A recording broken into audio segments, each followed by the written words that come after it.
Hi, I'm Suzanne from TV Meg. How are you doing? Hi, Suzanne. Thanks for having me. Yeah, oh, that's a pretty background. Thank you. I'm in an attic that kind of looks like the captain's quarters of a ship, so somewhat suiting. Right. Yeah, that's cool. So from what I read, you're an environmental scientist as well as a documentary filmmaker who works with a group called Beyond the Reef to restore coral reefs. Is that correct? Yeah, we do a lot of things. Reefs, shark research, ghost fishing net removal, and cetacean research, which is like whales and dolphins. Okay, cool. So what got you involved with Shark Week? It's funny. My first internship ever in my life when I was 19 and doing my undergrad in environmental science was actually at Discovery Channel, working in their development department. So I have always loved Discovery. I went on to always kind of walk a line between TV production and documentaries and maintaining science. I'm still, doing a master's program right now, and I have the ocean conservation nonprofit, but I also like to be involved in any sort of like wildlife filmmaking that I can, whether on or off camera. So I think just enough people knew that about me that I was given an opportunity to actually get to be on camera for Shark Week, which is pretty fun because most of my experience previously was behind the camera. Wow. So where are you based mostly? Oh gosh, that's a hard question. Yeah. I'm from LA originally. My nonprofit's in the British Virgin Islands where I lived for 6 years, and my grad school's in Miami, so All over. somewhat all over. But currently in Los Angeles, and that's where we filmed this episode. Gotcha. So, tell us about, is it Black Mako of the Abyss or Mako? Black Mako, Mako. yes. Yeah. Do you know much about Mako sharks? No, I know very little about sharks at all. It's Okay, well, let me just give you a quick little, if we have like 2 minutes, I'll just give you a quick shark. We'll go from the end to up to Black Mako. So sharks are, they're dinosaurs of the ocean. They're 400 million years old. There's so much diversity in different shark species.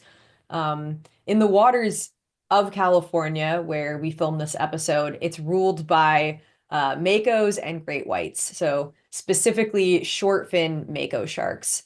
And Makos are the fastest shark in the ocean. They have these kind of streamlined torpedo-shaped bodies and kind of crazy teeth that are meant for shaking something around. They're just really, really impressive sharks. And what we found was that Keith Poe, who is a shark tagger who's out on the water, every day and has been for 30 years, he saw a mako shark that was much darker than a mako, a short fin mako is supposed to be. So he brought us in to help him investigate why this mako was so dark, and we came up with a few theories. One being that it could be a hybrid between a short fin and a long fin mako because long fin makos are much darker. The other is that it could be a short fin mako with some sort of genetic mutation that was making it beneficial for it to be darker. And the last theory is that maybe it's just a longfin mako where a longfin mako isn't supposed to be. So something is happening in the water here. And in particular, because we went so far offshore, it's just a really understudied area. So anytime you can go somewhere and study something that's pretty unknown to science, it's really exciting. right, right. Okay. That last part I do know. So, do you think it has something to do with the fact that the coloring might have something to do with the fact that they're deeper in the ocean where they'd like to go more and hide? That was a great guess. Yes. So, short fin makos are they're pelagic, but they're typically in shallower water than what a longfin mako would be in. Longfin makos also are generally in slightly warmer waters, so it could make sense that they're coming now into more northern waters like California if there is any sort of temperature increase. But yeah, so the coloration being darker would be beneficial for deeper waters because if you think about it, if you're in deep water looking down on the backside of a mako and it's black, it's going to blend in with its Sure. surroundings if it's in the deep versus if it's in shallower waters. That water isn't going to look quite as dark. So you want more of like a blue-gray color, like a short fin mako has.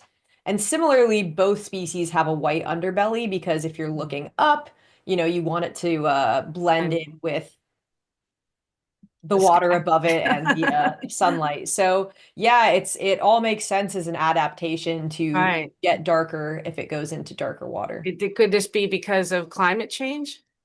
Yeah, totally. I mean, there's so many factors go into why species change their distribution or why a mutation becomes beneficial, but I would say climate change would definitely be one of those that could be driving either a longfin mako into more northern and colder waters, as well as why a shortfin mako could be leaving more of the like Catalina area of Los Angeles and going much further out into deeper waters if it needs more prey availability. So it's sometimes hard to say one thing is the answer. So Sure. often it's a kind of a domino effect of how everything affects each other. But yes, you had perfect guesses for both.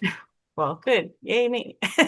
So you kind of answered my next question which is why do you think that people love Shark Week and continue to be fascinated by sharks? Because it is fascinating, definitely. Yeah, there's also I think an instinctual fascination we have with apex predators as well as the unknown. The ocean is so unknown to so many people.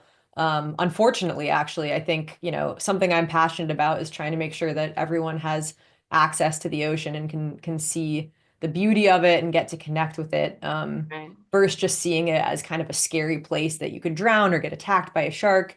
But Shark Week does a really good job of still showing that sharks are large, dangerous creatures to not necessarily mess around with, but that you can have good interactions with them and that they're so important to our world. So I love that Shark Week blends entertainment with science, and discovery of new things, as well as so often interesting data points. All right. Well, thank you so much. I appreciate you talking to me today. I can see why they want you in front of the camera.